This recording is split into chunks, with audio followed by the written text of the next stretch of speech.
Japan already controlled much of the Chinese coast, Southeast Asia, and the Philippines. They had also seized the Dutch East Indies.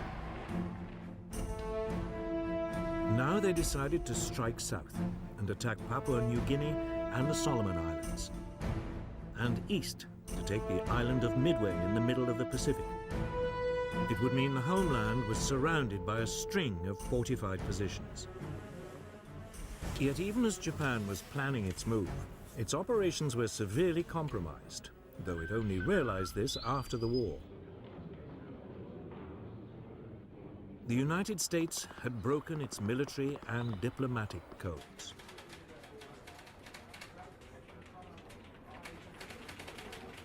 By spring 1942, the US Navy's code-breaking team in Hawaii was reading enough messages to give it a remarkably accurate insight into Japan's intentions.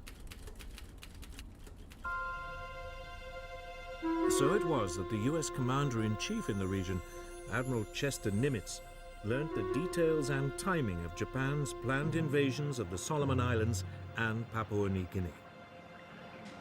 If successful, they would cut off Australia from her allies.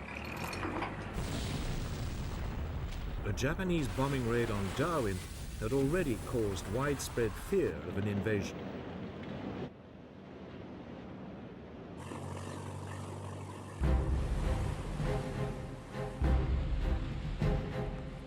In early May 1942, the Japanese plan to widen its defensive perimeter was launched.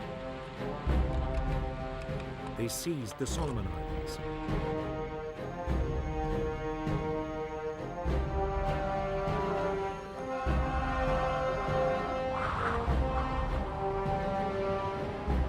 Days later, the Japanese carrier force entered the Coral Sea in preparation for the main assault on Papua New Guinea.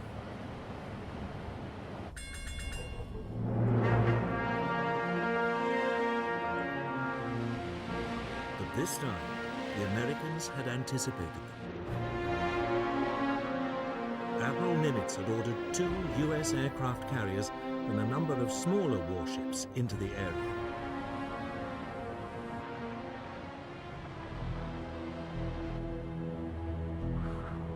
For 2 days, the rival fleets searched for each other.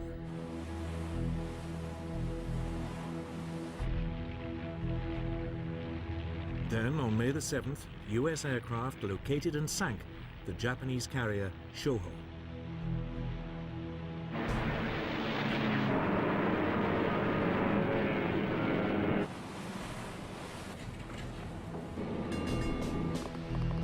The Battle of the Coral Sea was underway.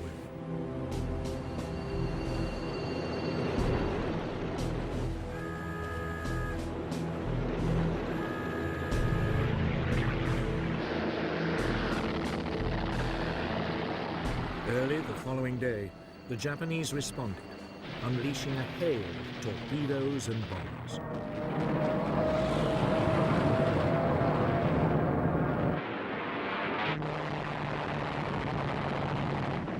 To begin with, the US aircraft carrier Yorktown managed to avoid the Japanese torpedoes.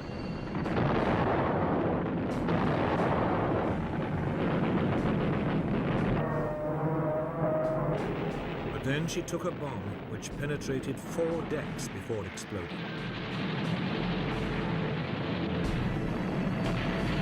37 men were killed.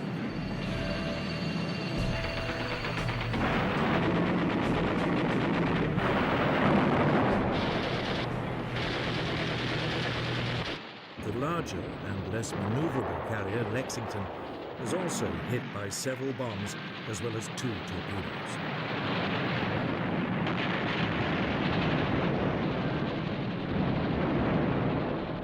She developed a heavy list to port.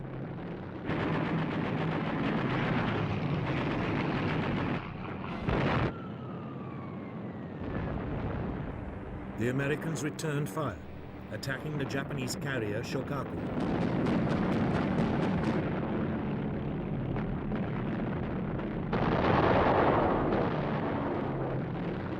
The first US raid was blunted by Japanese Zero fighters which forced the US Douglas Devastator bombers to drop their torpedoes too far out.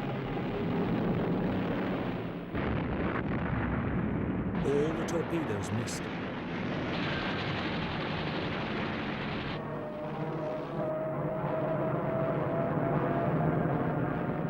But a second wave of US dive bombers struck home.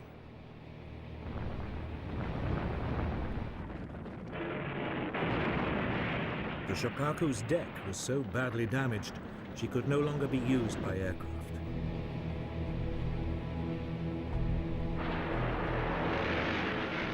After 2 days of fighting, the two forces finally disengaged.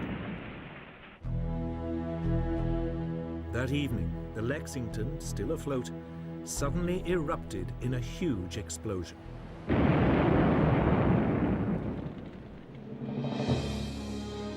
There had been an undetected leak of aviation fuel that had caught fire.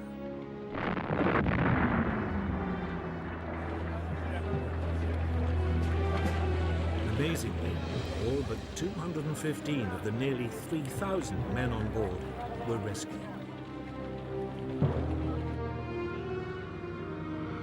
Later that evening, an American torpedo scuttled the burning hull.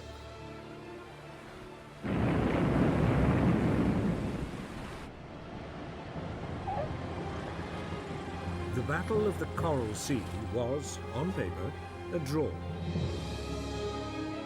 Each side had lost one carrier and had another severely damaged. Strategically, however, it was a major US success.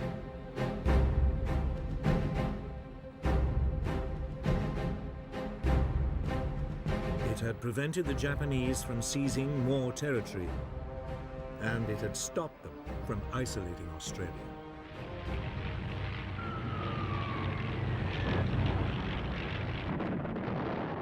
The Battle of the Coral Sea marked a new era in naval tactics. It was the first major sea battle in which the opposing ships were completely out of visual contact. It was fought, instead, by aircraft flying from carriers.